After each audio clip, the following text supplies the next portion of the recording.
نحمده ونصلي ونسلم على رسوله الكريم أما بعد فأعوذ بالله من الشيطان الرجيم بسم الله الرحمن الرحيم يا أيها الناس قد جاءكم الرسول بالحق من ربكم فآمنوا خيرا لكم اللهم صل على محمد وعلى آل محمد كما صليت على إبراهيم وعلى آل إبراهيم إنك حميد مجيد اللهم بارك على محمد وعلى آل محمد كما باركت على إبراهيم وعلى آل إبراهيم إنك حميد مجيد۔ قرآن کریم کا چھٹا پارہ سورۃ النساء کی آیت نمبر 170۔ اللہ پاک ارشاد فرماتے ہیں، یا ایھا الناس، اے دنیا میں بسنے والے انسانوں، قد جاءکم الرسول بالحق، اللہ پاک کی طرف سے اللہ کا رسول، اللہ کا نبی، اللہ کا نمائندہ حق لے کر تمہارے پاس آ چکا ہے۔ فآمنوا خیرا لکم، اب رسول پر ایمان لے آؤ، رسول کی بات مانو، اسی میں تمہاری دنیا اور آخرت کی بھلائی ہے۔ مومن اور مسلمان ہونے کے لیے جس طرح اللہ کی ذات پر ایمان ضروری ہے، اسی طرح وقت کے نبی کی نبوت پر ایمان لانا بھی ضروری ہے۔ اللہ پاک اس کائنات کے خالق اور مالک ہیں، اس لیے اللہ کی بات پر ایمان لایا جاتا ہے۔ وقت کا نبی اللہ کا نمائندہ، قاصد اور پیغمبر ہے، اس لیے نبی کی بات پر ایمان لانا بھی ضروری ہے۔ اگر کوئی شخص اللہ کو مانے لیکن اللہ کے نبی کو نہ مانے، قرآن کریم کا فیصلہ ہے اس کے ایمان کا کوئی اعتبار نہیں۔ انبیاء، رسول، پیغمبر ان مقدس ہستیوں کو کہا جاتا ہے جنہیں اللہ پاک نے اپنے اور اپنی مخلوق کے درمیان واسطہ بنایا ہے، جو اللہ سے علم لے کر امت تک منتقل کرتے ہیں، اللہ کے احکام پر عمل کرنے کے طریقے امت کو بتاتے ہیں۔ انہیں نبی، رسول، پیغمبر اور اللہ کے نمائندے کہا جاتا ہے۔ انبیاء کرام علیہم الصلاۃ کے بارے میں آج کے درس میں چند باتیں سمجھیے۔ سب سے پہلی بات، نبی کی ضرورت کیا ہے؟ ہماری وہ کون سی مجبوری ہے جس کے لیے ہمیں نبی کی ضرورت ہے؟ کون سے وہ اسباب ہیں جن کے لیے نبی کی ضرورت ہے؟ پہلی وجہ، ہماری دنیا کا، ہمارے ماحول اور معاشرے کا ایک دستور ہے، کسی انسان میں رحم کا پایا جانا، کرم کا پایا جانا، پیار اور محبت کا پایا جانا، یہ اس بندے کی خوبی اور کمال ہے۔ اور کسی بندے میں بے رحمی کا ہونا، کسی بندے میں دل کی سختی کا ہونا، یہ معاشرے میں انسان کا عیب سمجھا جاتا ہے۔ سمجھانے کے لیے مثال دوں گا۔ دنیا میں ایک شخص ایسا ہے جو آنکھوں سے دیکھ نہیں سکتا، وہ کسی ایسے راستے پہ جا رہا ہے جو راستہ تکلیف دہ ہے، نقصان دینے والا ہے، کانٹے ہیں، راستے میں گڑھا ہے، کوئی ایسا جانور ہے جو اس انسان کو کاٹ سکتا ہے۔ دور ایک شخص ایسا کھڑا ہے جس کی آنکھیں کام کرتی ہیں، اسے پتہ ہے جس راستے پہ یہ جا رہا ہے یہ راستہ ٹھیک نہیں، وہ آنکھوں سے محروم ہونے کی وجہ سے معلوم بھی نہیں کر سکتا۔ اب اگر یہ بندہ اس کو ہاتھ پکڑ کر کہہ دے بھی جس راستے پر جا رہے ہو اس راستے پہ نہ جاؤ، تمہارا نقصان ہوگا۔ ہمارے معاشرے میں اس بندے کو اچھی نگاہ سے دیکھا جاتا ہے کہ اس کے دل میں اللہ کی مخلوق کی محبت، پیار ہے، یہ لوگوں کی خیر خواہی اور بھلا چاہتا ہے۔ ایک بندہ ایسا ہے جس کو ایسی چیز کھانے میں دی گئی جو اس کے لیے نقصان دہ ہے، اس کو نہیں پتہ کہ اس میں زہر ہے، اسے نہیں پتہ اس میں کوئی ایسی چیز ملے گی جو میری صحت کے لیے ٹھیک نہیں ہے۔ ایک بندہ ساتھ بیٹھا ہے جسے پتہ ہے، وہ اس بندے کو کھانے سے روکتا ہے، تو لوگ اس بندے کو اچھی نگاہ سے دیکھیں گے کہ یہ دوسروں کا بھلا سوچتا ہے۔ ایک بندہ آنکھوں سے محروم غلط راستے پہ جا رہا ہے، آنکھوں والا دیکھنے کے باوجود اسے روکتا نہیں، گڑھے میں گرنے دیتا ہے، دیکھنے کے باوجود اسے روکتا نہیں، جانور کے منہ میں جانے دیتا ہے، اسے معاشرے میں معیوب سمجھا جاتا ہے۔ یہ بندے کی سنگ دلی، قساوت قلبی کی دلیل ہوتی ہے۔ ایک بندے کو پتہ ہے کہ یہ چیز کھانے والی نقصان دہ ہے، پھر بھی نہیں روکتا، یہ اس بندے کا عیب ہے۔ اب سمجھیے، انسانیت اگر ایسے راستے پہ چلے جو راستہ ٹھیک نہ ہو، اس کے لیے دنیا کی تباہی کا، قبر کی تباہی کا، آخرت کی تباہی کا ذریعہ بنے، اور اللہ پاک بتائیں بھی نہ، تو یہ اللہ پاک کے لیے عیب ہوگا۔ یہ علامت ہوگی کہ اللہ کو اپنی مخلوق سے پیار نہیں ہے، محبت نہیں ہے۔ انسانیت غلط راستے پہ جا رہی ہے اور انسانوں کو پتہ بھی نہیں کہ ہم غلطی کر رہے ہیں، اللہ دیکھ بھی رہے ہیں، اللہ بتاتے بھی نہیں ہیں۔ یہ علامت ہوگی کہ اللہ کو بندوں سے پیار نہیں۔ اور اگر انسانیت غلط راستے پہ چلے اور اللہ پاک بتائیں کہ یہ راستہ غلط ہے، اس پہ نہیں، اس پہ چلو، اس میں تمہاری خیر خواہی اور بھلائی ہے، یہ علامت ہوگی کہ اللہ اپنی مخلوق سے پیار کرتے ہیں۔ اور ہمارا ایمان ہے دنیا میں کوئی ذات بھی ایسی نہیں جو ہم سے اتنا پیار کرے جتنا اللہ کی ذات اپنی مخلوق سے پیار کرتی ہے۔ کوئی ایسی ہستی نہیں ہے جو ہم سے اتنی محبت کرے جتنی محبت رب العالمین اپنے بندوں سے، اپنی مخلوق سے، اپنی دنیا میں بنی ہوئی انسانیت سے کرتے ہیں۔ اب ہم اگر غلط راستے پہ چلیں، اللہ پاک بتائیں گے کہ یہ راستہ ٹھیک نہیں۔ اے اللہ، ٹھیک راستہ کون سا ہے؟ اللہ پاک بتائیں یہ ٹھیک ہے۔ سوال یہ ہے کہ اللہ بتائیں گے کسے؟ ہر بندے کو تو اللہ بتا نہیں سکتے، اس لیے کہ اللہ کی بات کو لینے کے لیے ضروری ہے یا اللہ کی ذات کو دیکھا جائے یا اللہ کی بات کو سنا جائے، اور دنیا میں رہ کر ہر بندہ اللہ کی ذات کو دیکھ بھی نہیں سکتا، اللہ کی بات کو سن بھی نہیں سکتا۔ ضرورت اس چیز کی تھی صحیح راستے کا تعین کیا جائے، صحیح راستہ انسانیت کو بتایا جائے، غلط راستے سے روکا جائے، اور درمیان میں کسی ایسے واسطے کو رکھا جائے جس کا براہ راست اللہ کی ذات کے ساتھ رابطہ ہو، براہ راست اللہ کی ذات کے ساتھ تعلق ہو۔ اللہ اسے بتائے، وہ بندوں کو بتائے، اللہ اسے دے، وہ آگے بندوں کو دے۔ اللہ اسے بتائے کہ یہ جنت کا راستہ، یہ جہنم کا راستہ، وہ آگے بندوں کو بتائے کہ یہ جنت کا راستہ اور جہنم کا راستہ۔ اللہ اپنے اور اپنی مخلوق کے درمیان یہ جو درمیان میں واسطہ مقرر کرتے ہیں، جسے صحیح اور غلط، حق اور باطل، ٹھیک اور غلط، اس کی رہنمائی کے لیے اللہ اسے متعین کرتے ہیں۔ اسی درمیان والے واسطے کو نبی اور رسول کہتے ہیں۔ اس کام کے لیے اللہ درمیان میں نبی کو رکھتے ہیں، کیونکہ اللہ کو اپنے بندوں سے پیار ہے۔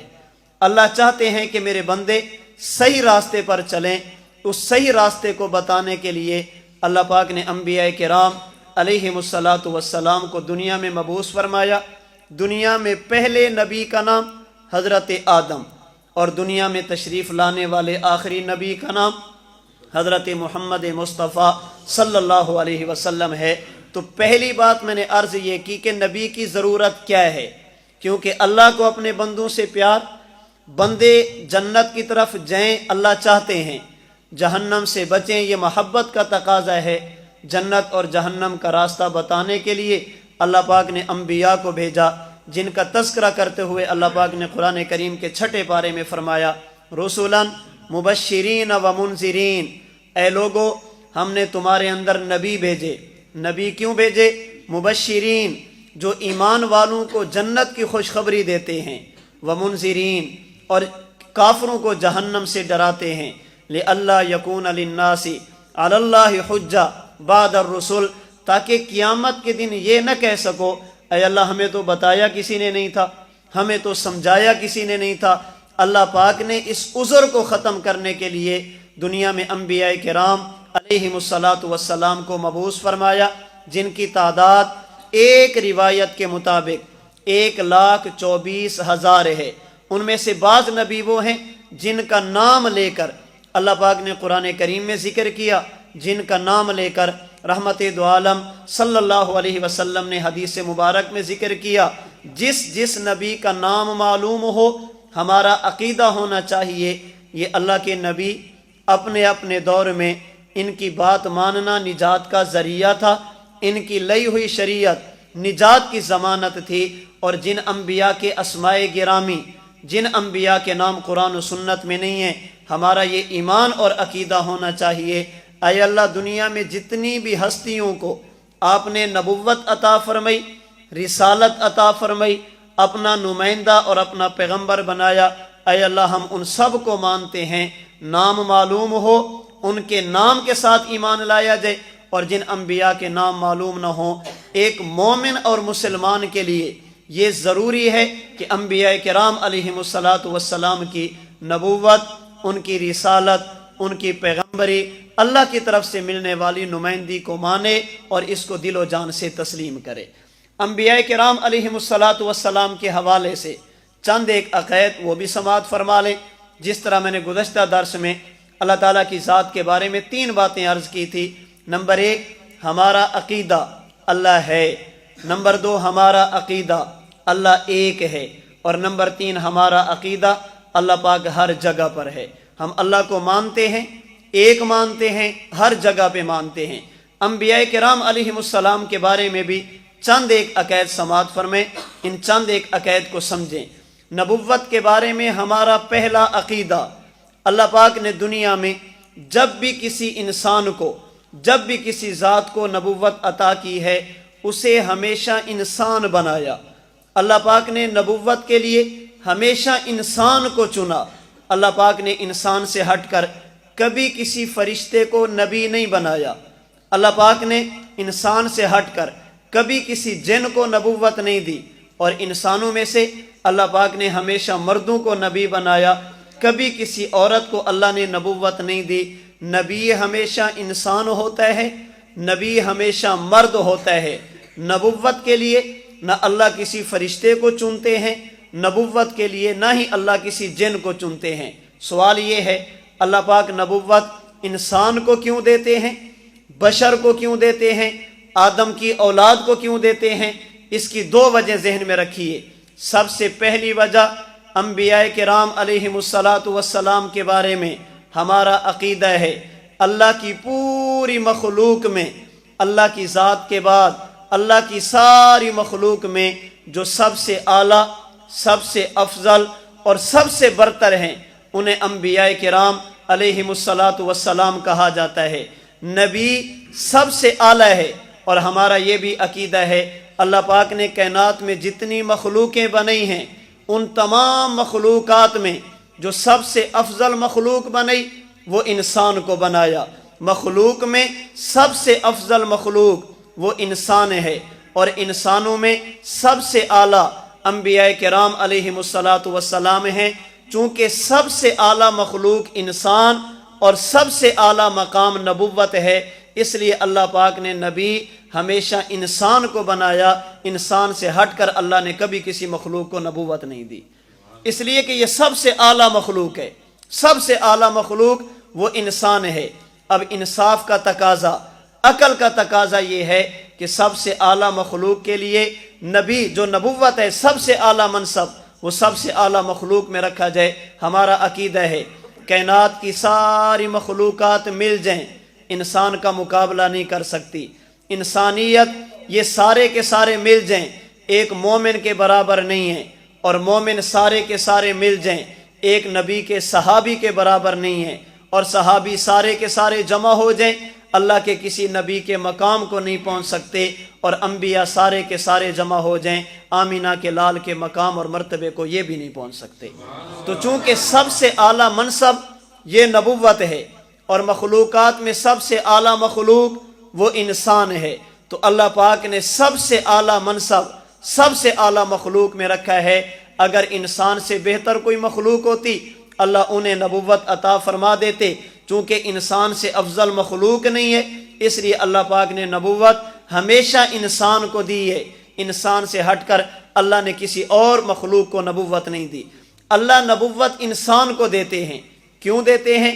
اس کی دوسری وجہ، چونکہ جن کو اللہ تعالیٰ امت بنا کر بھیجتے ہیں، جن کی طرف انبیاء کرام علیہم السلام کو مبعوث کرتے ہیں، وہ چونکہ انسان ہیں، میں اور آپ انسان ہیں، ہماری رہنمائی کے لیے اللہ پاک نبی بھیجتے ہیں، ہماری رشد و ہدایت کے لیے اللہ پاک نبی بھیجتے ہیں، ہمیں عبادت کا طریقہ سمجھانے کے لیے سکھانے کے لیے نبی بھیجتے ہیں۔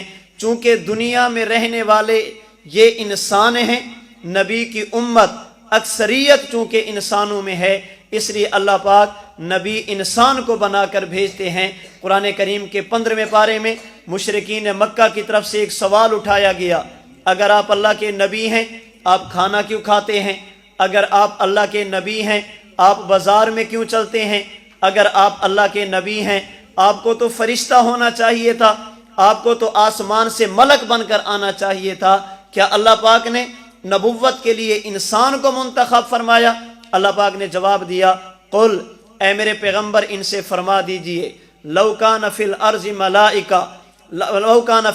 ملائکہ یمشون مطمئنین لنزلنا علیہم من السماء ملکا رسولا، اگر زمین پر رہنے والے تم فرشتے ہوتے اللہ تمہیں سمجھانے کے لیے فرشتے کو بھیجتے، چونکہ تم انسان ہو، انسانوں کو سمجھانے کے لیے اللہ پاک انسان کو بھیجتے ہیں، اس لیے کہ اپنی جنس کی بات سمجھنا یہ انسان کے لیے آسان ہوتا ہے۔ مزید وضاحت کرنے کے لیے تھوڑی سی بات مزید عرض کرتا ہوں، اگر اللہ پاک نبی کسی فرشتے کو بنا کر بھیجتے، فرشتے کو سونے کی ضرورت نہیں ہے، اگر نبی فرشتے کو بنا کر بھیجتے فرشتے کو کھانے اور پینے کی ضرورت نہیں ہے۔ اب اگر فرشتہ نبی امتی انسان، اگر فرشتہ نبی کہتا لوگوں رمضان کے روزے رکھو، امت کہہ سکتی تھی تمہیں تو بھوک نہیں لگتی، تمہیں کیا پتا بھوک برداشت کرنا کتنا مشکل ہے، تمہیں بھوک لگتی تو دیکھتے روزہ کیسے رکھتے ہو۔ اگر نبی فرشتہ ہوتا، امت انسان ہوتی، فرشتہ آ کر کہتا رات کو نماز پڑھو، صبح اٹھ کر نماز پڑھا کرو، انسان کہہ سکتے تھے آپ کو تو نیند کی ضرورت نہیں، اگر آپ سوتے تو ہم دیکھتے اٹھنا کتنا مشکل ہے، سردی اور گرمی برداشت کرنا کتنا مشکل ہے، نبی کے لیے بات سمجھانی مشکل ہو جاتی۔ اللہ ہمیشہ انسان کو نبی بنا کر بھیجتے ہیں۔ اللہ کے نبی روزہ رکھ کر اپنی امت کو بتاتے ہیں انسان ہو کر بھی بھوک برداشت کی جا سکتی ہے، انسان ہو کر بھی روزہ رکھا جا سکتا ہے، انسان ہو کر بھی رات کو اٹھا جا سکتا ہے، انسان ہو کر بھی رات کو عبادت کی جا سکتی ہے۔ تو اللہ نبی ہمیشہ انسان کو بناتے ہیں، کیوں؟ اس لیے کہ امت انسان اصل انسان ہیں، جنات یہ انسان کے تابع، باقی مخلوقیں یہ انسان کے تابع۔ اس کا معنی یہ نہیں کہ ہمارے پیغمبر صرف انسانوں کے نبی، ہمارے نبی انسانوں کے بھی نبی ہیں، ہمارے پیغمبر جانوروں کے بھی نبی ہیں، ہمارے پیغمبر جنات کے بھی نبی ہیں، ہمارے پیغمبر کائنات کے ذرے ذرے کے نبی ہیں۔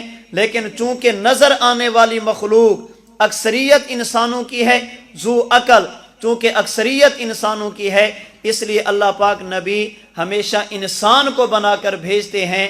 نبی آ کر اپنی امت کو اپنے قول کے ذریعے اللہ کے احکام بتاتے بھی ہیں، سمجھاتے بھی ہیں، اپنے عمل کے ذریعے اللہ کا نبی امت کو احکام بتاتا بھی ہے، اپنے عمل کے ذریعے امت کو احکام پر عمل کر کے دکھاتا بھی ہے۔ تو ہمارا عقیدہ ہونا چاہیے کہ نبی ہمیشہ انسان، اللہ جب بھی نبوت دیتے ہیں ہمیشہ انسان کو دیتے ہیں۔ وما جعلنا لبشر من قبلک الخلد افإن مت فهم الخالدون، اللہ پاک نے اللہ نے اپنے محبوب کو تسلی دینے کے لیے فرمایا ہم نے آپ سے پہلے جتنے انبیاء کو نبوت دی وہ سارے کے سارے انسان تھے، دنیا سے جانے والے تھے، ہم نے آپ کو بھی انسان بنایا، آپ نے بھی دنیا سے جانا ہے، اگر آپ چلے جائیں گے رہنا آپ کی امت نے بھی ہمیشہ نہیں ہے، چونکہ آپ بھی انسان، آپ کی امت بھی انسان، اس لیے نبی کے لیے امت کو بات سمجھانا انسان ہونے کی وجہ سے آسان ہو جاتی ہے۔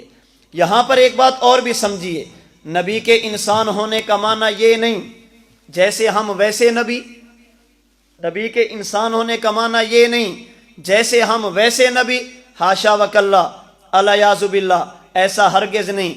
نبی انسان ہے لیکن امت جیسا نہیں ہے، نبی کے اوصاف امت کے اوصاف جیسے نہیں ہیں، نبی کی خوبیاں امت کی خوبیوں جیسی نہیں ہیں۔ ہمارے علماء سمجھانے کے لیے مثال دیتے ہیں، جیسے آپ کے علاقہ سہیوال، یہاں سے نکلنے والا پانی یہ بھی پانی ہے، حضرت اسماعیل کی ایڑی کے نیچے سے نکلنے والا زمزم وہ بھی پانی ہے، پانی ہونے میں دونوں برابر، لیکن کائنات کے سارے پانی مل کر زمزم کے پانی کے ایک قطرے کا مقابلہ نہیں کر سکتے۔ یہاں پر لگنے والا پتھر یہ بھی پتھر ہے، روڈ پہ لگنے والا پتھر یہ بھی پتھر ہے، حجر اسود جو بیت اللہ میں نصب کیا گیا وہ بھی پتھر ہے، لیکن روڈ کا پتھر مسجد کے پتھر کے برابر نہیں ہے۔ کائنات کی مسجدوں کے پتھر ملائیے، حجر اسود کا مقابلہ نہیں کر سکتے۔ جس طرح پانی ہونے میں سب برابر، لیکن بات مقام اور مرتبے کی کرو گے، جو زمزم کا مرتبہ وہ کائنات میں کسی اور پانی کا نہیں۔ اگر پتھر کی بات کرو گے، پتھر ہونے میں سب برابر، لیکن جو حجر اسود کا مرتبہ وہ کائنات کے کسی اور پتھر کا نہیں ہے۔ بالکل اسی طرح انسان ہونے میں نبی اور امتی مشترک ہیں، لیکن اگر بات مقام اور مرتبے کی آئے گی، کائنات کی پوری انسانیت مل کر اللہ کے نبی کے مقام اور مرتبے کا مقابلہ نہیں کر سکتی۔ پھر خصوصاً ہم اپنے نبی کی بات کریں، خصوصاً ہم اپنے نبی کی بات کریں، ہم اپنے نبی کو فقط نبی نہیں امام الانبیاء سمجھتے ہیں، ہم صرف نبی نہیں امام الانبیاء سمجھتے ہیں۔ اور آپ حضرات سمجھدار ہیں، آپ اس بات کو سمجھتے ہیں امام ہوتا ہی وہ ہے جس کے آگے تو آگے برابر بھی کوئی نہ ہو، امام ہوتا ہی وہ ہے جس کے آگے تو آگے برابر بھی کوئی نہ ہو۔ حضور کے امام الانبیاء ہونے کا معنی یہ ہے امت تو امت، حضور کے برابر کوئی نبی بھی نہیں ہے۔ ہم حضور کو انبیاء کا بھی امام مانتے ہیں، نبی اور امتی کیسے برابر ہو سکتے ہیں؟ نبی پر وحی آتی ہے، امتی پر وحی نہیں آتی۔ نبی صاحب معجزہ ہوتا ہے، نہ امتی صاحب معجزہ نہیں ہوتا۔ نبی کی ذات پر ایمان لانا فرض ہے، امتی کی ذات پر ایمان لانا فرض نہیں ہے۔ نبی کو معصوم ماننا ضروری ہے، امتی کو معصوم ماننا ضروری نہیں ہے۔ اللہ کے نبی اگر آرام کریں، نبی کی آنکھ سوتی ہے دل جاگتا ہے، امتی کا معاملہ یوں نہیں۔ اللہ کے نبی آرام فرمائیں، نبی کا وضو نہیں ٹوٹتا، امتی کا وضو ٹوٹ جایا کرتا ہے۔ نبی کے جسم اطہر سے پسینہ نکلے، خوشبو آیا کرتی ہے، امتی کا معاملہ یوں نہیں۔ نبی کے جسم پر آنے والے کپڑوں پر اللہ ناپاک مکھی کو نہیں بیٹھنے دیتے، نبی کا معاملہ یہ، امت کا معاملہ یہ نہیں ہے۔ اللہ کے نبی کے مبارک جسم سے بول و براز نکلے، اس سے بدبو نہیں، خوشبو آیا کرتی ہے، امت کا معاملہ یوں نہیں۔ اللہ کے نبی کے منہ مبارک سے لعاب مبارک نکل کر حضرت علی کی آنکھ پہ لگے، درد ختم، ابو بکر کی ایڑی پہ لگے، سانپ کے زہر کا اثر ختم، اگر حضرت جابر کی ہانڈی میں جائے اللہ برکت ڈال دے، کڑوے کنویں میں ڈالا جائے اللہ پاک اسے میٹھا فرما دے، پانی نیچے ہو اللہ پانی کو اوپر لے کر آتے ہیں۔ امتی کا معاملہ یہ نہیں۔ اللہ کے نبی دنیا سے تشریف لے جائیں، نبی کی بیوی پر عدت نہیں ہے، امتی کا معاملہ یہ نہیں۔ نبی کی بیوی سے امت نکاح نہیں کر سکتی، امتی کا معاملہ یہ نہیں۔ اللہ کے نبی کا مال وراثت میں تقسیم نہیں ہوتا، امتی کا معاملہ یہ نہیں۔ ہمارے عقیدے کے مطابق نبی قبر میں جائے، من ربک من نبیک ما دینک، نبی سے سوال نہیں ہوتے، امت سے سوال ہوتے ہیں۔ انسان ہونے میں نبی اور امتی دونوں برابر۔ اگر بات مقام اور مرتبے کی آئے گی، پوری کائنات کی انسانیت میں جو سب سے اعلیٰ انبیاء کرام علیہم السلام، انہیں بھی جمع کر دو، کائنات کی ساری مخلوقوں کو جمع کر دو، یہ سارے مل کر بھی اللہ کے نبی کے مقام اور مرتبے کے برابر نہیں پہنچ سکتے۔ میں سمجھانے کے لیے ایک مزید بات عرض کرتا ہوں۔ قاسم العلوم والخیرات حضرت مولانا محمد قاسم نانوتوی رحمۃ اللہ علیہ فرماتے ہیں یاد رکھنا، کبھی کبھی بظاہر امتی اعمال میں نبی سے بڑھ جاتا ہے، کبھی کبھی بظاہر امتی اعمال میں نبی سے بڑھ جاتا ہے، لیکن جب بات اعمال کی حقیقت کی کرو گے، پوری امت مل کر بھی نبی کے ایک عمل کے برابر نہیں پہنچ سکتی۔ کبھی کبھی بظاہر امتی اعمال میں نبی سے بڑھ جاتا ہے، لیکن جب بات اعمال کی حقیقت کی کرو گے، پوری امت مل کر بھی نبی کے کسی عمل کے برابر نہیں ہو سکتی۔ کیا معنی؟ اللہ کے نبی نے زندگی میں ایک حج کیا ہے، اور امت میں کتنے لوگ ہیں جنہوں نے 50 حج کیے ہیں؟ امتی بظاہر عمل میں نبی سے بڑھ گیا۔ اللہ کے نبی نے زندگی میں 4 عمرے کیے۔ دنیا میں کتنے لوگ ہیں جو ہزاروں عمرے کرتے ہیں، روزانہ عمرے کرتے ہیں، 7ویں دن عمرہ کرتے ہیں، سال میں 2 3 مرتبہ عمرے کرتے ہیں، یہ بظاہر امتی عمل میں نبی سے۔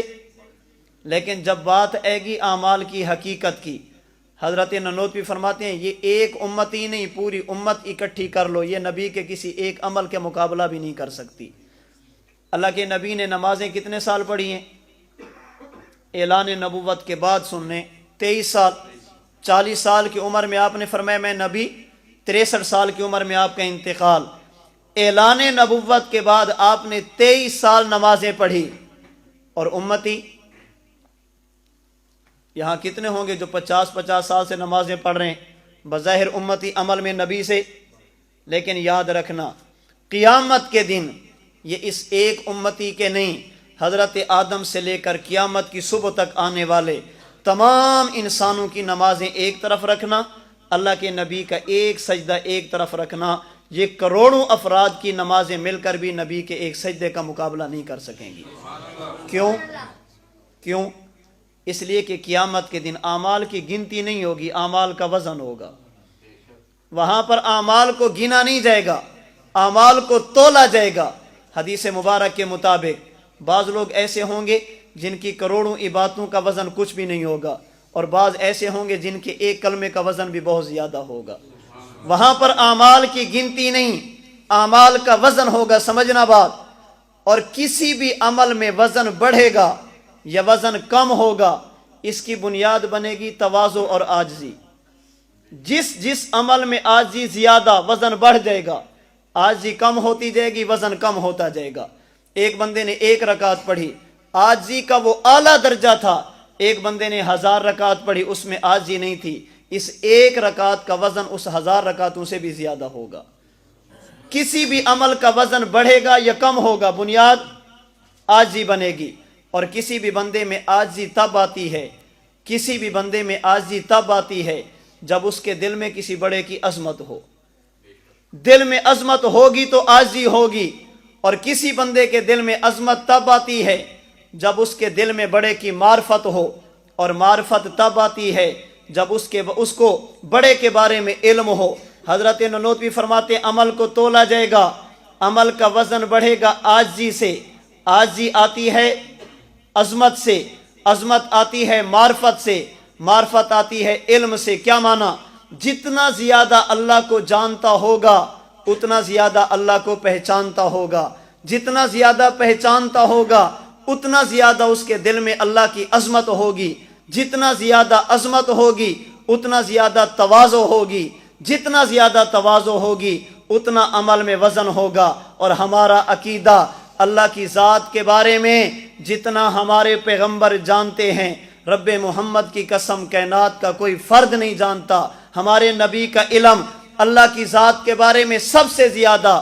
جب علم زیادہ تو آپ کو معرفت زیادہ، جب معرفت زیادہ آپ کے دل میں اللہ کی عظمت زیادہ، جب آپ کے دل میں عظمت زیادہ آپ میں عاجزی زیادہ، جب آپ میں عاجزی زیادہ آپ کے عمل میں وزن بھی زیادہ. اس لیے امت کی کروڑوں نمازیں ایک طرف, نبی کا ایک سجدہ ایک طرف, امت کے اربوں اور کھربوں حج ایک طرف, نبی کے طواف کا ایک چکر ایک طرف, امت کے کھربوں عمرے ایک طرف. اللہ کے نبی کی مبارک زبان سے نکلنے والا لبیک اللہم لبیک یہ ایک طرف رکھنا, پوری امت کے حج, عمرے, نمازیں, تلاوتیں یہ ایک طرف رکھنا, نبی کی زبان سے نکلنے والا ایک جملہ ایک طرف رکھنا, یہ سارے مل کر بھی اللہ کے نبی کے کسی ایک عمل کا مقابلہ اور برابری نہیں کر سکتے. بظاہر ہماری چیزیں زیادہ ہیں, لیکن جب بات آئے گی قیمت کی تو حضرت نانوتوی فرماتے تم سارے ایک طرف ہو جاؤ, نبی کا ایک سجدہ ایک طرف رکھنا, تمہاری ساری نمازیں مل کر بھی نبی کے ایک سجدہ کا مقابلہ نہیں کر سکتی.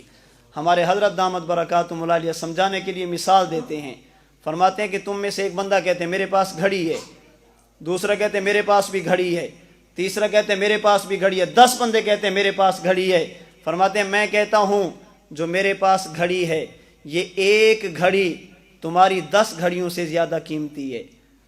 تو یہ اپنی گھڑی کی عظمت بیان ہو رہی ہے, یہ توہین ہو رہی ہے. گنتی میں تمہاری زیادہ, لیکن قیمت کی بات کرو گے یہ ایک اتنی قیمتی, تمہاری 10 بھی اتنی قیمتی نہیں ہے.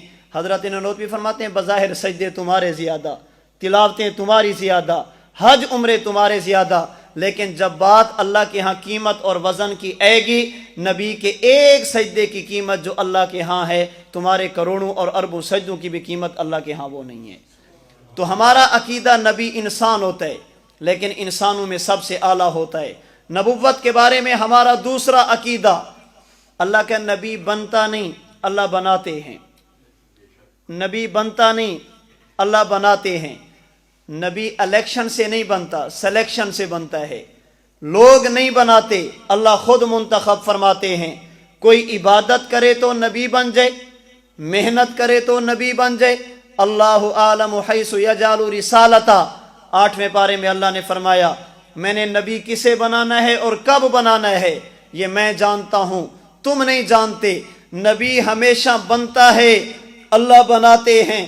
اپنی محنت سے کوئی بندہ نبی بنے ایسا ممکن نہیں. نبوت کا تعلق اللہ کی عطا کے ساتھ ہے. اس لیے ہمارا عقیدہ ہے اللہ جسے ایک مرتبہ نبوت دے دیں پھر اس سے نبوت واپس نہیں لیتے. اللہ اس کو نبوت سے معزول نہیں کرتے. نبی دنیا میں بھی اللہ کا نبی ہوتا ہے, نبی قبر میں بھی اللہ کا نبی ہوتا ہے, نبی حشر میں بھی اللہ کا نبی ہوگا. ہاں یہ بات الگ ہے کسی کی شریعت ایک علاقے کے لیے, کسی کی نبوت ایک زمانے کے لیے, کسی کا دین ایک مخصوص طبقے کے لیے, مخصوص وقت تک کے لیے. جب نبی جاتا ہے شریعت نہیں آ جاتی ہے, لیکن اللہ اپنے نبی کو نبوت سے معزول نہیں کرتے. اللہ اپنے نبی کو نبوت دے کر نبوت واپس نہیں لیتے. کیوں؟ جب بھی کوئی بڑا کسی چھوٹے کو عہدہ دے دے پھر عہدہ واپس لے لے, یہ علامت ہوتی ہے بڑے کے علم میں کمی تھی, اسے پتہ نہیں تھا کہ یہ خراب ہو جائے گا, خراب ہوا اس نے عہدہ واپس لے لیا. یا کوئی لالچ تھی وہ لالچ پوری ہوئی عہدہ واپس لے لیا, یا کوئی اور نقص تھا اس وجہ سے عہدہ واپس لیا. اگر اللہ نبوت دیں پھر واپس لیں, کائنات کا کوئی بندہ کہہ سکتا تھا کیا اللہ کے علم میں کمی تھی؟ اللہ کو کوئی لالچ تھا؟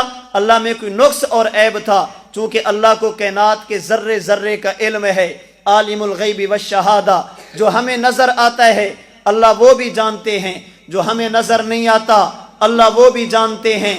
علیم بذات الصدور, جو کچھ ہمارے دلوں میں اللہ وہ بھی جانتے ہیں, ہمارے خیالات میں اللہ وہ بھی جانتے ہیں, ہماری زبان میں اللہ وہ بھی جانتے ہیں. اور جب کائنات میں ہم کسی انسان سے چھپ کر اللہ کی نافرمانی کریں اللہ وہ بھی جانتے ہیں. چونکہ اللہ کو کائنات کے ذرے ذرے کا علم ہے, اس لیے اللہ جسے نبوت دیں اس کا معنی, اس کا ظاہر بھی ٹھیک, اس کا باطن بھی ٹھیک, اس کا ماضی بھی ٹھیک, اس کا حال بھی ٹھیک, اس کا مستقبل بھی ٹھیک. اللہ جب کسی کو نبوت دے دیں پھر واپس نہیں لیتے. کیوں؟ نبوت کا تعلق عطائے خداوندی سے ہے, اور اللہ جب کسی کو نبی بنا دیں پھر موت تک, موت کے بعد قبر تک, قبر سے لے کر حشر تک اللہ اسے ہمیشہ نبی رکھتے ہیں، نبوت سے معزول نہیں فرماتے۔ نبوت کا تعلق عطا خداوندی کے ساتھ ہے، اس لیے ہمارا عقیدہ یہ بھی ہے اللہ جسے نبی بنا دیں اس کی زندگی میں گناہ نہیں ہوتا، نبی کی زندگی میں گناہ نہیں ہوتا، اللہ کے نبی کی زندگی میں اللہ کی نافرمانی نہیں ہوتی، جسے سمجھانے کے لیے ہمارے امام اعظم ابو حنیفہ نے فرمایا کہ نبی ایسا ہوتا ہے کلہم منزہون عن الصغائر والکبائر والکفر والقبائح، فرماتے ہیں کہ نبی کی زندگی میں صغیرہ گناہ بھی نہیں ہوتا، کبیرہ بھی نہیں ہوتا، نبی کبھی کفر بھی نہیں کرتا، اللہ کی نافرمانی بھی نہیں کرتا، نبی کی زندگی میں کوئی چیز ایسی نہیں جس پر کوئی دشمن انگلی اٹھا سکے، نبی کی زندگی میں کوئی چیز ایسی نہیں جس کی وجہ سے نبی کا کردار مجروح ہو سکے۔ اس لیے حضرت امام غزالی رحمہ اللہ نے ہمارے نبی کی نبوت پر جو دلیل دی ہے نا، دلیل وہ ہمارے نبی کے کردار کو دلیل بنایا ہے۔ حضور کے نبی ہونے کی دلیل اللہ کے نبی کا کردار ہے۔ امام غزالی فرماتے ہیں حضور کی زندگی اعلان نبوت سے پہلے دیکھیے، اعلان نبوت کے بعد مکہ کو دیکھیے، مکہ سے ہجرت کے بعد مدینہ کو دیکھیے، تمہارا دل اور دماغ بتائے گا کہ یہ بندہ اللہ کا نبی ہے۔ اور کچھ بھی نہ ہو، نبی کی زندگی میں عیب کا نہ ہونا یہ علامت ہے کہ حضور اللہ کے نبی ہیں۔ کیوں؟ اللہ کے نبی کی عمر مبارک 40 برس ہوئی، حضور نے مکہ والوں کو جمع کیا، سب سے پہلا جملہ جو فرمایا لقد لبثت فیکم عمرا، مکہ والوں میں نے زندگی کے 40 سال تمہارے اندر گزارے، ان 40 سالوں میں ایک سال نہیں ہے، ان 40 سالوں کے مہینے بناؤ، کوئی ایک مہینہ اگر نہ ملے مہینوں کے ہفتے بناؤ، کوئی ایک ہفتہ ہفتوں کے دن بناؤ، کوئی ایک دن دنوں کے گھنٹے بناؤ، کوئی ایک گھنٹہ گھنٹوں کے منٹ بناؤ، کوئی ایک منٹ منٹوں کے سیکنڈ بناؤ، ان 40 سال میں کوئی ایک سیکنڈ ایسا بتاؤ میں نے زبان سے کسی کو تکلیف دی ہو، میں نے کسی کے ساتھ خیانت کی ہو، میں نے تمہارے ساتھ مالی فراڈ کیا ہو، میرے کردار پر اگر انگلی اٹھا سکتے ہو مکہ والوں بتاؤ۔ سب مکہ والوں نے کہا جربناک غیر مرہ ما وجدنا فیک الا صدقا، اے محمد تجھے ایک بار نہیں بار بار آزمایا، جب بھی آزمایا تجھ میں صداقت کو پایا، امانت کو پایا، دیانت کو پایا۔ اللہ کے نبی کے یہ 40 سال وہ ہیں جس میں کسی قسم کا عیب نہیں، اللہ کی نافرمانی نہیں، کوئی ایسا مسئلہ نہیں جس پر دشمن انگلی اٹھا سکے۔ اللہ کے نبی نے فرمایا لوگو اگر میں اتنا سچا، مجھ پر اتنا اعتماد ہے، پھر سنو اللہ نے مجھے نبی بنا کر تمہارے اندر مبعوث کیا، میری بات مان لو، دنیا بھی تمہاری آخرت بھی تمہاری، لوگ تمہاری غلامی کریں گے۔ مکہ والے دشمن بن گئے، اللہ کے نبی کو پتھر مارے، نبی کے راستے میں کانٹے ڈالے گئے، اللہ کے نبی کے راستے میں گڑھے کھودے گئے، اللہ کے نبی کے جسم مبارک پہ اوجھڑیاں ڈالی گئی، اللہ کے نبی سجدہ کرتے ہیں، نبی کی پشت پر وزن رکھ دیا جاتا ہے، اللہ کے نبی کی گردن مبارک میں کپڑا ڈال کر اللہ کے نبی کو ایذا اور تکلیف دی جاتی ہے، پتھر مار کر اللہ کے نبی کے جسم اطہر سے خون مبارک بہایا جاتا ہے، یہاں تک اللہ کے نبی کو مکہ چھوڑنے پر مجبور کر دیا جاتا ہے۔ یہ 13 سال تک ظلم سہنا، 13 سال تک زیادتیوں کو برداشت کرنا، پوری انسانیت ایک طرف اور یہ بندہ اکیلے کھڑا ہو کر کہے لوگوں میرے ایک ہاتھ پہ سورج ایک پہ چاند لا کے رکھ دو، پھر یہ کہو کہ دعوت چھوڑ دوں، نہیں ہوگا، میری پوری دنیا مخالف ہو جائے میں پھر بھی اللہ کی بات کروں گا۔ اللہ کے نبی مدینہ میں تشریف لے گئے، اللہ نے فتح عطا فرمائی، پیغمبر فاتح بن کر اسی مکہ میں واپس آئے جنہوں نے مکہ چھوڑنے پر مجبور کیا تھا، اللہ کے نبی کو تکلیفیں دی تھی، نبی کو ایذائیں دی تھی۔ اللہ کے نبی نے فرمایا مکہ والو بتاؤ تمہارے ساتھ کیا کروں، محمد عربی جو بھی کرو گے ہمیں منظور ہوگا۔ فرمایا لا تثریب علیکم اليوم، جاؤ جیسے حضرت یوسف نے اپنے بھائیوں کو معاف کیا تھا میں محمد بھی تمہیں معاف کرتا ہوں، مکہ میں کعبہ کے اندر چلے جاؤ تمہیں کچھ نہیں کہوں گا، ابو سفیان رضی اللہ عنہ کے گھر میں چلے جاؤ تمہیں کچھ نہیں کہوں گا، اپنے گھر کا دروازہ بند کر لو تمہیں کچھ نہیں کہوں گا۔ امام غزالی فرماتے ہیں اللہ کے نبی کی زندگی کے یہ 63 برس پڑھیے، اعلان نبوت سے پہلے 40 سال مکہ والوں میں سے کوئی بھی نبی کے کردار پہ انگلی نہیں اٹھا سکا۔ مکہ مکرمہ میں اعلان نبوت کے بعد 13 سال مکہ کا کوئی ظالم نبی کو اپنے مشن سے نہیں ہٹا سکا۔ مدینہ منورہ کے 10 سال اللہ کے نبی انتقام کی بجائے معافی کا اعلان کرتے ہیں۔ نبی کی ذات کا کامل ہونا، اللہ کے نبی کی ذات میں کمالات کا اکٹھا ہونا، کمالات کا جمع ہونا، خوبیوں کا جمع ہونا، یہ دلیل اس بات کی ہے یہ بندہ اللہ کا نبی تو ہو سکتا ہے، عام انسان نہیں ہو سکتا۔ اس لیے اہل مکہ نے حضور کی بڑی مخالفت کی ہے، لیکن سیرت کی کسی کتاب سے، قرآن کریم کی کسی آیت، نبی کی کسی حدیث مبارک سے، کسی کتاب سے کوئی بندہ یہ ثابت نہیں کر سکتا مکہ والوں نے کبھی نبی کے کردار پر انگلی اٹھائی ہو۔ نبی بے عیب ہوتا ہے۔ حضرت امام راضی رحمۃ اللہ علیہ فرماتے ہیں حضور کی نبوت کو اگر سمجھنا ہو تو ایک پہلو اور بھی ہے، وہ ہے آپ کا مکمل ہونا۔ امام غزالی فرماتے ہیں حضور نبی کیونکہ آپ کامل ہیں۔ امام راضی فرماتے ہیں آپ نبی ہیں کیونکہ آپ مکمل ہیں۔ کیا معنی؟ جو نبی کے ساتھ جڑ جائے وہ بھی کامل ہو جاتا ہے۔ امام راضی فرماتے ہیں حضور کے آنے سے پہلے مکہ والوں کے حالات تو دیکھیے، پانی کے ایک قطرے پہ لڑائی ہوتی ہے، 100 سال تک جنگ ہوتی ہے، 100 سال تک جنگ ہوتی ہے، 100 سال تک۔ اللہ کے نبی تشریف لے جو پانی کی وجہ سے ایک دوسرے کی جان لیتے تھے، نبی نے محنت کی ہے، پانی کی وجہ سے ایک دوسرے کے لیے جان دینے والے بن گئے۔ پہلے لڑائی تھی کہ پانی کیوں لیا، جنگ کا موقع ہے، صحابی نے پانی مانگا، ایک لے کر گیا تو دوسرے نے مانگا، کہا پہلے اسے دو مجھے چھوڑو، اگلے نے مانگا، 7 بندوں کے پاس پانی پہنچا، پانی کسی نے نہیں پیا، ساتوں کے ساتوں شہید ہو گئے۔ امام راضی فرماتے ہیں یہ جو کل تک لڑنے والے تھے، ایک دوسرے کی جان لینے والے تھے، آج ایک دوسرے کے لیے جان دینے والے بن گئے۔ نبی کا تھوڑے سے عرصے میں ان لوگوں کو راستے پر لانا، اور صرف راہ راست پر لانا نہیں، 23 سال کے عرصے میں ایسی جماعت تیار کرنا جن کے بارے میں رب العالمین فرمائے قیامت کی صبح تک ایمان اس کا قبول کروں گا جس کا ایمان نبی کے شاگردوں جیسا ہوگا، عمل اس کا قبول کروں گا جس کا عمل نبی کے صحابہ جیسا، نبی کے شاگردوں جیسا ہوگا۔ ان کی پیروی کرو گے تمہارا ایمان بھی قبول، تمہارا عمل بھی قبول۔ کل تک خود راستے پر نہیں تھے، آج امت کے رہنما بن گئے۔ کل تک خود لڑنے والے تھے، آج امت کے لیے آئیڈیل، نمونہ، اسوہ حسنہ بن گئے۔ یہ علامت اس بات کی ہے محمد کریم صلی اللہ علیہ وسلم اللہ کے نبی اور رسول ہیں۔ اسی بات کو ہری چند اختر جو ہندو شہر گزرا ہے، مسلمان نہیں، نبی کا کلمہ نہیں پڑھا، اللہ کے نبی کے اس کمال کو دیکھا، وہ بھی کہنے پہ مجبور ہوا، کس نے ذروں کو اٹھایا اور صحرا کر دیا، کس نے قطروں کو ملایا اور دریا کر دیا۔ زندہ ہو جاتے ہیں جو مرتے ہیں ان کے نام پر، اللہ اللہ موت کو کس نے مسیحا کر دیا، اور کس کی حکمت نے یتیموں کو کیا در یتیم، اور غلاموں کو زمانے بھر کا مولا کر دیا۔ کل تک جو خود راستے پر نہیں تھے۔ اس لیے درمیان میں ایک بات مزید عرض کرنے لگا ہوں اس عنوان سے ہٹ کر۔ حضرت عبداللہ بن عمر رضی اللہ تعالی عنہما، حضرت عمر بن خطاب رضی اللہ تعالی عنہ کا دور خلافت ہے، حضرت حسین ملنے کے لیے گئے۔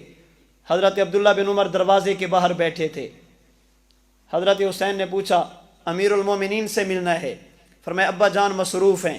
حضرت حسین واپس چلے گئے، یہ سوچ کر کہ جب امیر المومنین کے بیٹے عبداللہ کو اندر جانے کی اجازت نہیں تو مجھے کیسے ہوگی۔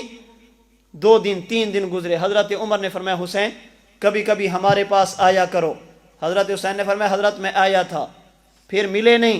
عبداللہ باہر دروازے پر بیٹھے تھے، کہا ابا جان مصروف ہیں، اندر جانے کی مجھے اجازت نہیں۔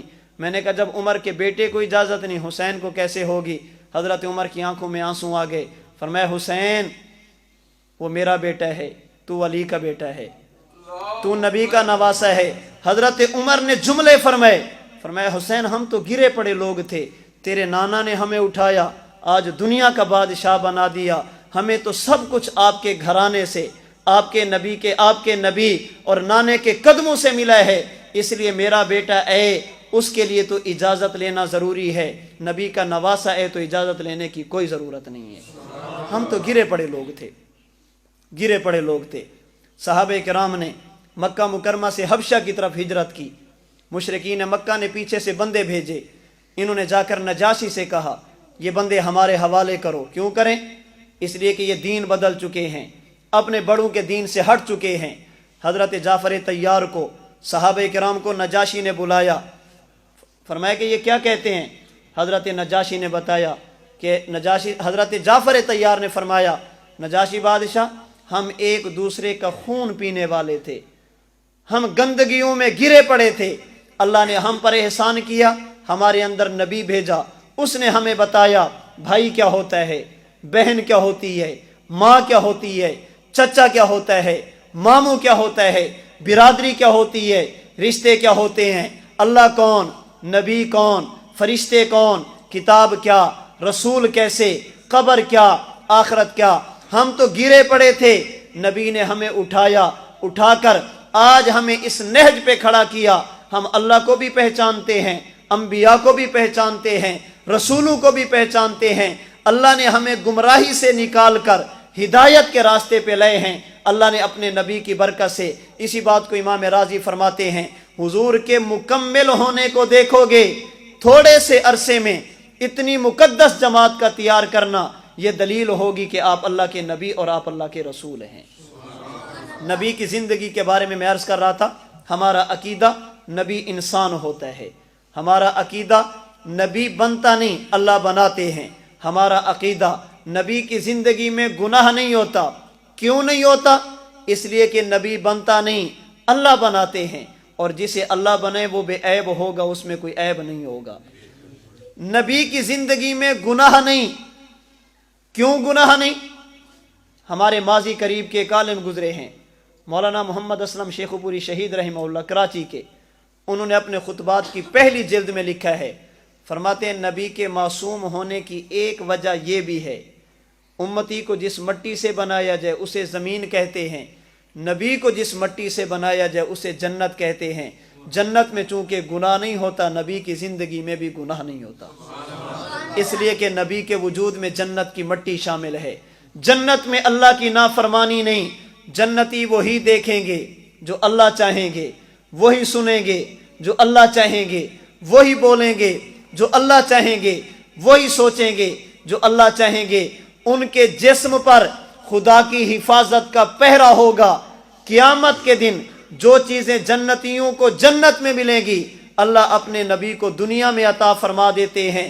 نبی وہی دیکھتا ہے جو اللہ چاہتے ہیں، وہی سنتا ہے جو اللہ چاہتے ہیں، وہی بولتا ہے جو اللہ چاہتے ہیں۔ نبی کے دل میں وہی جو اللہ چاہتا ہے۔ نبی کی آنکھ، نبی کی زبان، نبی کا کان، نبی کا ظاہر، نبی کا باطن اللہ کی حفاظت میں ہوتا ہے۔ نبی اللہ کی حفاظت کی چادر میں ہوتا ہے۔ اگر کوئی نبی کو گناہ کی طرف لانا بھی چاہے، اللہ اپنے نبی کو گناہ سے بچاتے ہیں، گناہ کو نبی کے قریب نہیں آنے دیتے۔ حضرت یوسف زلیخا کے پاس ہیں، کمروں میں بند کیا، دروازوں پہ تالے لگے، ہئی تلک حضرت یوسف کو گناہ کی دعوت دی۔ حضرت یوسف نے معاذ اللہ کہہ کر اللہ سے مدد مانگی، فرمایا یوسف دوڑتا جا۔ حضرت یوسف چلے، اللہ نے تالے توڑے، دروازے کھولے۔ اللہ فرماتے ہیں کذالک لنصرف عنہ السوء والفحشاء، یہ یوسف بچا نہیں، ہم نے بچایا ہے، گناہ کو اس کے قریب نہیں آنے دیا۔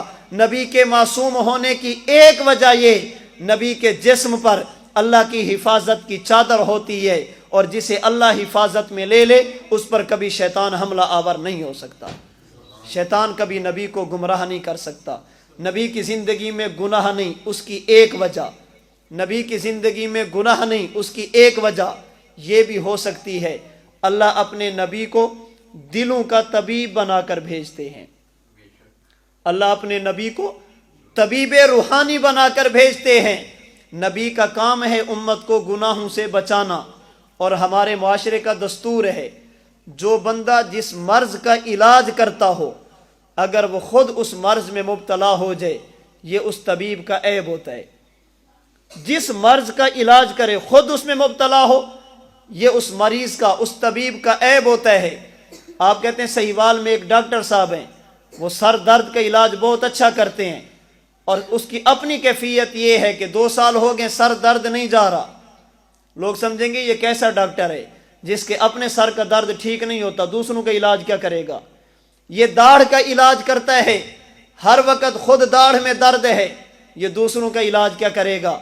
اسی طرح یاد رکھنا، نبی روحانی معالج اور روحانی جو مرض ہے اس کا نام گناہ ہے، اور جو طبیب جس مرض کا طبیب اور ڈاکٹر اور معالج ہو اگر وہ خود اس میں مبتلا ہو جائے یہ اس کا عیب ہوا کرتا ہے۔ اور نبوت کے بارے میں ہمارا عقیدہ خلقت مبرأ من کل عیب، نبی بے عیب ہوتا ہے، اس لیے اللہ اپنے نبی کو گناہ سے بچاتے ہیں۔ نبی کی زندگی میں گناہ نہیں ہوتا، نبی معصوم، نبی کی زندگی میں گناہ نہیں۔ اس کی ایک وجہ یہ بھی ہے، نبی ہر وقت اللہ کے رابطے میں رہتا ہے، ہر وقت اللہ کے رابطے میں رہتا ہے۔ یاد رکھنا، جب ہم عبادت کرتے ہیں اللہ ہمیں تو دیکھتے ہیں، ہم اللہ کو نہیں دیکھتے، لیکن جب نبی عبادت کرے اللہ نبی کو دیکھتے ہیں، نبی اللہ کو دیکھتے ہیں۔ نبی حالت مشاہدہ میں ہوتا ہے، ان تعبد اللہ کانک تراہ۔ حضور نے حضرت جبرائیل سے کہا تھا، حضرت جبریل نے پوچھا تھا حضور احسان کیا ہے؟ فرمایا ان تعبد اللہ کانک تراہ، جب عبادت کرو تو یوں کیا کرو اللہ تمہیں دیکھے تم اللہ کو دیکھو۔ فإن لم تکن تراہ فإنہ یراک، اگر یہ نہ ہو سکے پھر یوں عبادت کیا کرو، سمجھا کرو اللہ مجھے دیکھ رہے ہیں۔ عبادت خشوع کے ساتھ کرو گے، یکسوئی کے ساتھ کرو گے۔ ہمارے اکابرین فرماتے ہیں عبادت کرنے والا عبادت کرے یہ اللہ کو دیکھے، اللہ اسے دیکھے، یہ نبی ہوتا ہے۔ عبادت کرنے والا عبادت کرے یہ تو اللہ کو نہ دیکھے، اللہ اس کو دیکھتے رہیں، یہ امتی ہوتا ہے۔ جب نبی عبادت کرے وہاں دونوں طرف سے مشاہدہ، نبی اللہ کو، اللہ نبی کو دیکھتے ہیں۔ جب امتی عبادت کرے یہاں غیبوبت ہوتی ہے، اللہ تو دیکھتے ہیں، بندے نہیں دیکھ سکتے، چونکہ ہر وقت نبی حالت مشاہدہ میں ہے، نبی ہر وقت اللہ کو دیکھتے ہیں، اس لیے نبی کی زندگی میں گناہ نہیں ہوتا۔ یہاں بھی ایک بات عرض کرتا چلوں، ہمارے حضرات فرماتے ہیں دنیا سے جانے کے بعد اللہ پاک شہید کو زندگی اور حیات دیتے ہیں، نبی کو بھی زندگی اور حیات دیتے ہیں۔ بعض لوگ کہتے ہیں شہید تو زندہ، نبی زندہ نہیں۔ ہمارے اکابرین کہتے ہیں مقتول، شہید یہ وہ ہوتا ہے جو اللہ کا راستہ دیکھتا ہے اپنی جان دیتا ہے، اور نبی وہ ہوتا ہے جو اللہ کا راستہ نہیں اللہ کو دیکھتا ہے اور جان دیتا ہے۔ شہید اور اللہ کے درمیان راستے کا واسطہ ہے، نبی اور اللہ کے درمیان کوئی واسطہ نہیں ہوتا۔ شہید راستہ دیکھے جان دے، جب وہ زندہ ہے تو جو اللہ کو دیکھ کر جان دے وہ زندہ کیوں نہیں ہے؟ نبی اللہ کو دیکھتا ہے اور جان دیتا ہے۔ تو اللہ پاک قرآن کریم کے 6 پارہ میں سورۃ نساء کی آیت نمبر 170 میں مجھے اور آپ کو کہہ رہے ہیں لوگو قد جاءکم الرسول بالحق، میں نے حق دے کر نبی بھیج دیا، فآمنوا خیر لکم، ایمان لے آؤ یہ تمہاری دنیا اور آخرت کی بھلائی ہے۔ وَإِن تَكْفُرُوا، اگر نہیں مانو گے اللہ کا کوئی نقصان نہیں، نبی کا کوئی نقصان نہیں۔ فَإِنَّ لِلَّهِ مَا فِي السَّمَاوَاتِ وَالْأَرْضِ، زمین بھی اللہ کی، آسمان بھی اللہ کا، ساری کائنات اللہ کی، اللہ کو تمہاری کوئی ضرورت نہیں۔ یاد رکھنا پوری انسانیت مل کر ہمارے نبی کی غلامی کرے ہمارے نبی کی شان میں اضافہ نہیں ہوگا، پوری انسانیت مل کر ہمارے نبی کی مخالفت کرے ہمارے نبی کی شان میں کمی نہیں ہوگی۔ نبی کا مقام بلند اور بڑا ہے، اللہ کے نبی کی افضلیت مسلم ہے۔ میں اور آپ مانیں گے ہمارا فائدہ ہوگا، نہیں مانیں گے ہمارا نقصان ہوگا۔ نبوت کے بارے میں نے 3 عقیدے پیش کیے، ان کا خلاصہ ذہن میں رکھیے۔ ہمارا عقیدہ نبی انسان ہوتا ہے، ہمارا عقیدہ نبی بنتا نہیں اللہ بناتے ہیں، ہمارا عقیدہ نبی کی زندگی میں اللہ کی نافرمانی گناہ نہیں ہوتا۔ نمبر 1 نبی بشر اور انسان لیکن عام انسانوں سے اعلیٰ۔ نمبر 2 نبی بنتا نہیں اللہ بناتے ہیں، اس کا تعلق عبادت سے نہیں اللہ کی عطا سے ہے۔ اور نمبر 3 جب اللہ کسی کو بنا دے پھر اسے گناہوں سے بھی بچاتے ہیں۔ نبی کی زندگی میں اللہ کی نافرمانی کسی قسم کا گناہ نہیں ہوتا۔ اللہ پاک مجھے اور آپ کو انبیاء کرام علیہم السلام کے بارے میں اپنے عقائد درست رکھنے کی توفیق عطا فرمائے۔ انشاءاللہ ہمارا آئندہ درس 28 جنوری کو ہوگا، اور اسی مضمون کو لے کر میں آگے چلوں گا۔ آج میں نے بات کی ہے انبیاء کے بارے میں، آئندہ انشاءاللہ درس میں بات کریں گے امام الانبیاء کے بارے میں، کہ حضور کی ذات کے بارے میں ہمیں کون کون سے عقیدے رکھنے چاہیے۔ گزشتہ درس میں نے 3 عقیدے رکھے تھے، اللہ ہے، اللہ ایک ہے، اللہ ہر جگہ ہے۔ آج میں نے 3 عقیدے نبوت کے بارے رکھے، نبی انسان، نبی اللہ کا نمائندہ، اور نبی گناہوں سے معصوم۔ ان 6 عقیدوں پر گزشتہ 3 اور آج والے 3، آپ میں سے کسی ساتھی نے کوئی سوال کرنا ہو تو آپ سوال فرما لیں، میں جواب عرض کر دیتا ہوں، اور اس کے بعد انشاءاللہ ذکر، اس کے بعد دعا کرتے ہیں۔